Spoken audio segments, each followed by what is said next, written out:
সরকারি কর্মসূচি রয়েছে, সাথে সাথে তিনি পরিবর্তন সংকল্প সভাও করেছেন। তার এবারের সম্ভাব্য সভা নদিয়া জেলা, গোটা নদিয়া জেলার মানুষ, মুর্শিদাবাদের মানুষ, বনগাঁর মানুষ এবং মূলত মধ্যবঙ্গের মানুষ তারা অপেক্ষা করে আছেন যশস্বী প্রধানমন্ত্রী নরেন্দ্র মোদীর উন্নয়নের ডালির স্বাদ নিতে এবং তার মূল্যবান বক্তব্য গোটা বাংলার মানুষ শোনার জন্য অপেক্ষা আছে। এসআইআর আবহে যে সভা করতে আসছেন প্রধানমন্ত্রী, তাতে বিশেষ কোনো বার্তা থাকবে তারা নাগরিকত্ব নিয়ে? প্রধানমন্ত্রী কি বার্তা দেবেন সেটা আমি বলতে পারি না, এটা এক নম্বর ক্লিয়ার। দ্বিতীয় হচ্ছে প্রধানমন্ত্রী সব সময় রাষ্ট্রবাদ বিকাশবাদের পক্ষে বার্তা দেন। তার শেষ যে বক্তব্যটা দমদমে আমরা শুনেছিলাম, তার একটা কথাই ছিল, বাংলার হিত গৌরব আমরা ফিরিয়ে আনতে চাই। তিনি স্বাধীনতার পরে শিল্পে বাংলা প্রথম, সংস্কৃতিতে বাংলা প্রথম, রাষ্ট্রবাদে বাংলা প্রথম, আধ্যাত্মিক জাগরণে বাংলা প্রথম, শিক্ষাতে বাংলা প্রথম, কৃষিতে ধান উৎপাদনে বাংলা প্রথম, এই কথাগুলি সেদিন বলেছিলেন। এবং বর্তমান 15 বছরে এই বাংলাকে যেভাবে জলাঞ্জলির দিকে নিয়ে গেছেন, তার থেকে উত্তরণের জন্য তিনি বলেছিলেন, বিজেপিকে আনুন, আমরা এটা করব এবং বাংলার হিত গৌরব ফিরিয়ে আনব। অর্থাৎ আমরা তার অপেক্ষায়। আব্দুল গনি তিনি বলছেন এসআইআর করলে দোষ কি?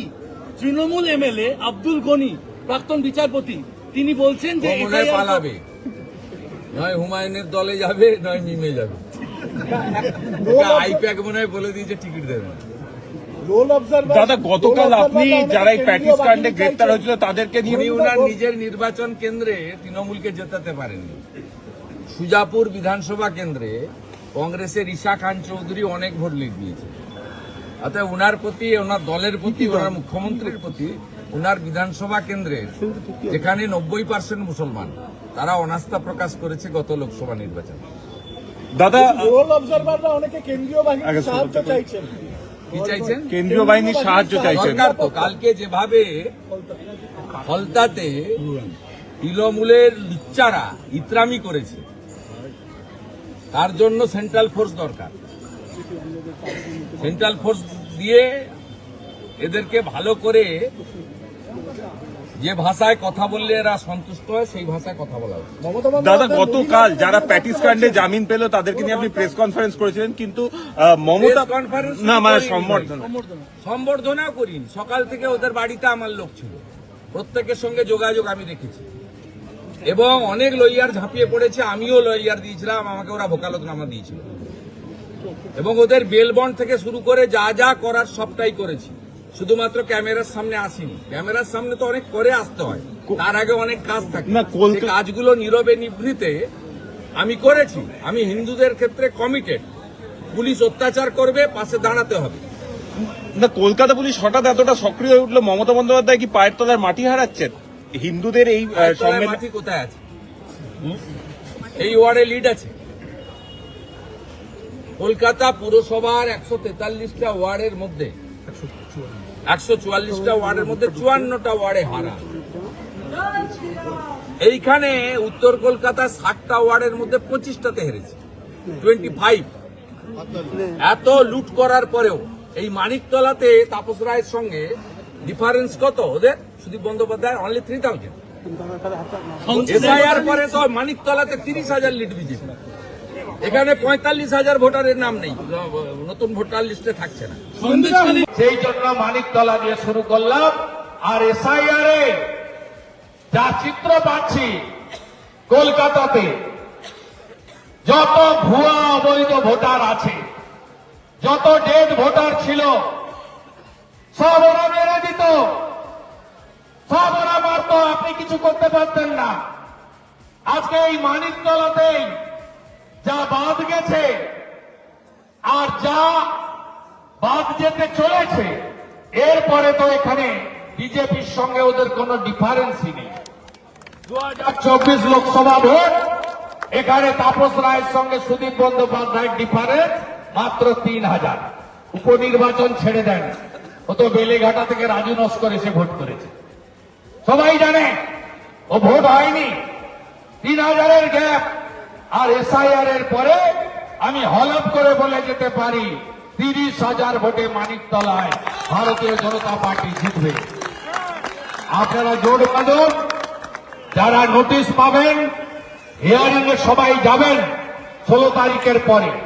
দায়িত্বটা আমাদের কর্মীদের, নজর রাখবেন, কারণ মমতা ব্যানার্জির টার্গেট হয়ে আছে বিশেষ করে হিন্দু ভোটাররা, বিশেষ করে যারা বাঙালি হিন্দি ভাষী ভোটার। আমি মনে করি বাংলায় কথা বলেন যারা, তারা তো বাঙালি, আবার তারা বাংলায় কথা বলেন না, কিন্তু অনেক বংশ পরম্পরায় তারা পশ্চিমবঙ্গে থাকেন। আমি তাদের বলি তারা বাঙালি, হিন্দি ভাষী বাঙালি। তারা বংশ পরম্পরায় তাদের ঠাকুরদা বাবা চার পুরুষ, এখানকার সংস্কৃতি, এখানকার সমস্ত খাদ্যাভ্যাস, এখানকার সবকিছুর সঙ্গে মিলে গেছে। তাই মমতা ব্যানার্জি এদেরকে বলে বাহারি, আর বাংলাদেশি মুসলিম অনুপ্রবেশকারীদের বলে দামাত। এটাই হলো মমতা ব্যানার্জির চরিত্র। তাই ধীরেন্দ্র শাস্ত্রী ব্রিগেডে বলে গেছে না, জাত পাতের মধ্যে বিভক্ত হবেন না, ভাষার মধ্যে বিভক্ত হবেন না। টিটাগড়ে গিয়ে ভাটপাড়াতে গিয়ে মমতা ব্যানার্জি হিন্দিতে বক্তৃতা করেন, আবার কলকাতায় এসে বলেন যে আমি হিন্দি যারা এক বিহারি সব বিমারি ওরে মিলে বলে। ওরা ভাষার নামে ভাগ করতে চায়। এখানে অনেক মুসলিম ভাই আছেন, ও মুসলিমরাও কেউ উর্দুতে কেউ বাংলায় কথা বলে। আপনি মমতা ব্যানার্জি বা তৃণমূলের মুখে কখনো শুনেছেন যে উর্দু স্পিকিং মুসলমান আর বাংলা বলা মুসলমান? বলে না। আপনি আসবেন, আমি গণতান্ত্রিক নই। আমি বারে বারে বলেছি 4 রকমের লোকের নাম থাকবে না। একটা হচ্ছে মৃত, আরেকটা হচ্ছে ডবল ট্রিপল এন্ট্রি, আরেকটা ভুয়া, আরেকটা হচ্ছে বাংলাদেশি মুসলিম অনুপ্রবেশকারী এবং রোহিঙ্গা। বাংলাদেশ থেকে আসা হিন্দুদের নাম থাকবে, তারা শরণার্থী। বাংলাদেশ থেকে আসা মুসলমানদের নাম থাকবে না, তারা অবৈধ অনুপ্রবেশকারী থাকবে না। আজ 16 তারিখে ড্রাফট ভোটার লিস্ট বেরোবে। আপনি বলছেন 7 লক্ষ, আমি বলছি আমি জানি 8,03,000 নাম থাকছে। তারপরে নোটিশ দেবে, নোটিশ দিয়ে 1 মাস ধরে ডাকাডাকি চলবে। 14 ফেব্রুয়ারি 2026 ফাইনাল ভোটার লিস্ট বেরোবে। 15 তারিখ সকালবেলা ইভি আইনের ডান্ডাটা নিয়ে আমার কাছে আসবেন। আপনাকে অথবা চিনি ছাড়া যে চাটা খেতে চান, চাও খাওয়াবো, নুপুরের সন্দেশ। আমাদের ভিডিও ভালো লাগলে লাইক আর শেয়ার করুন, কমেন্ট সেকশনে গিয়ে জানান আপনাদের মতামত। আরও ভিডিও পেতে আমাদের চ্যানেল এখনই সাবস্ক্রাইব করুন এবং প্রতি মুহূর্তের খবরের আপডেট পেতে প্রেস করুন বেল আইকন।